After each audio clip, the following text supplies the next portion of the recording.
our lead story. If you haven't been paying much attention to the governor's race in Kentucky, soon it'll be difficult to avoid. As Bodie Brooks shows us, Labor Day represents a big turning point on the campaign trail. You know, this is the biggest race in the country, so lots of money has flown to it. Money that's being spent big on political messages in your mailbox and ad time on your TV screens. It can't increase too much because they're already buying very heavily. Al Cross is Director Emeritus for UK's Institute of Rural Journalism and a longtime political reporter and commentator.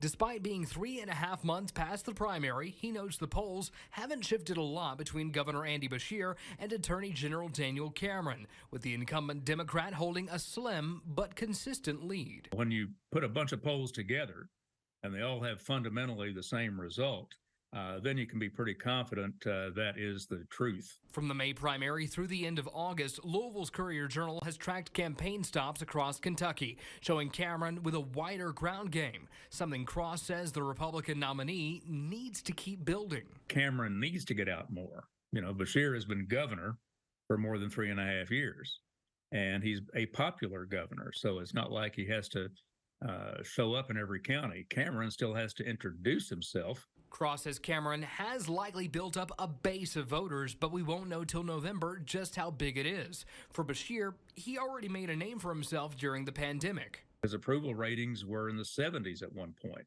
and they basically settled out at around 60, and you know, that's a recipe for re-election. Cross says it remains to be seen if voters will have buyer's remorse over the pandemic, pointing to sliding state test scores as an opportunity for Cameron. He says Cameron's Fraternal Order of Police endorsement is also a big benefit. However, Cross says the biggest X factor in this race is the man who arguably secured Cameron the Republican nomination.